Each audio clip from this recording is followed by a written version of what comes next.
एक महीने के 30 करोड़ रुपए मिलेंगे। ना कोई आपका बॉस होगा, ना कोई आपको ऑर्डर चलाएगा। जब चाहे सो जाए, जब चाहे उठ जाए, जब चाहे खाना खाए, जब चाहे मछली पकाए, या जब चाहे डांस करे, मौज करे, कोई कुछ नहीं कहेगा और आपको मंथली 30 करोड़ रुपए मिलेंगे। लेकिन उसके बावजूद भी ये नौकरी कोई करने के लिए तैयार नहीं है। जी हाँ जनाब, ये नीचे मैंने तस्वीर लगाई है।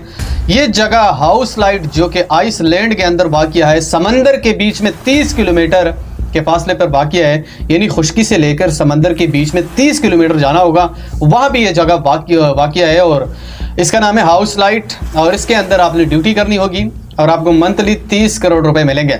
लेकिन जैसे ही कोई ये ड्यूटी 3 मंथ यानी 3 महीने करता है, उसके बाद ये लपुचक्कर हो जाता है और कहता है कि मैंने ये ड्यूटी, ये नौकरी नहीं करनी है। यानी साफ ही वो बता जाता है और वो मतलब चला जाता है। सबसे पहले इसके अंदर काम क्या करना होता है? काम बस यही है आपका कि भाई सिर्फ आपने लाइट ऑन रखनी है, लाइट ऑफ नहीं होना है बस। और जो भी आपने करना है ना, इसी के अंदर आपने करना है, जो भी करो। और दूसरी बात ये भी क्लियर कर दूं कि इस जगह को जब आपको पहुंचाया जाता है इस जगह के ऊपर, तो वो भी हेलीकॉप्टर के जरिए पहुंचाया जाता है।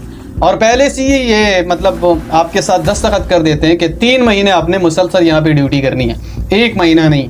और जैसे ये पहले से ही आपको हेलीकॉप्टर के जरिए पहुंचा देते हैं, वहाँ पे 3 महीने का खुराक भी वो आपके साथ रख लेते हैं, और ड्रिंक भी रख लेते हैं, साफ़ पानी भी रख लेते हैं, और हर ज़रूरियात जो खुराक की ज़रूरी चीज़ें वो सारी आपके पास रख लेते हैं। और 3 महीने आपने गुजारने होते हैं। 3 महीनों के आपको मतलब 90 करोड़ रुपए मिलेंगे। लेकिन जैसे ही 3 महीने गुजर जाती हैं, उसके बाद यहाँ पे कोई भी ड्यूटी करने के लिए तैयार नहीं होता। और जैसे ही हेलीकॉप्टर आता है वो कहते हैं कि नहीं भाई मैंने नहीं कर रहे, मुझे लेके जाओ यहाँ से। सबसे पहले जब इंसान यके तन्हाई में हो जाता है, क्योंकि वहाँ पे ना इंटरनेट काम करता है, ना कोई मोबाइल फ़ोन काम करता है, बस सिर्फ 3 महीने आपने गुजारने हैं, वो भी यके तन्हा, तो इंसान डिप्रेशन का शिकार हो जाता है और बहुत ज़्यादा तंग हो जाता है। उसके बाद जैसे ही 3 महीने पूरे हो जाते हैं तो कोई भी ड्यूटी करने के लिए तैयार नहीं होता और सीधा निकल जाता है। दूसरी बात, कुछ लोगों का ये भी मानना है कि इस जगह के अंदर जिन्नात भी है। जैसे हम रात को सोते हैं, एक तो समंदर के लहरें हमें नहीं छोड़ती, दूसरी बात यहाँ पे जिन्नात भी है, खौफनाक आवाज़ें हमें सुनने को मिलती हैं। और इसका एक बंदे का कहना था कि ये लहरें कभी कभी इतनी बड़ी हो जाती हैं कि कमरे तक भी इसके पानी जो है ना वो आ जाते हैं।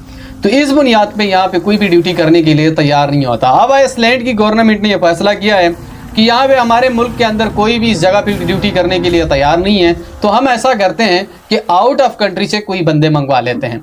अच्छा, मिनिमम अगर मैं बता दूं तो यहाँ पे सिर्फ एक ही बंदा ड्यूटी करेगा, 2-3 या बाकी बंदे इसके साथ नहीं होंगे। सिर्फ ओनली एक ही बंदा ड्यूटी करेगा और वो मुसलसल 3 महीने यहाँ पे ड्यूटी करेगा। उसके बाद लोगों का ये भी मानना है कि यहाँ पे जिन्नात बहुत ज़्यादा है, वो बहुत ज़्यादा तंग करते हैं। जैसे ही हम रात को सोते हैं या दिन को सोते हैं तो खौफनाक की चीज़ें हमें देखने को मिलती हैं और कुछ खौफनाक आवाज़ें भी देखने को मिलती हैं। तो इस बुनियाद पे हम यहाँ पे ड्यूटी नहीं कर सकते। अगर आप ड्यूटी करने के ख्वाहिशमंद हैं तो इंस्टाग्राम पे इसका फॉर्म है, वो फिल करके उसे मैसेज कर सकते हैं। इस वीडियो को आगे शेयर करो जहाँ पे भी वो खुश रहो।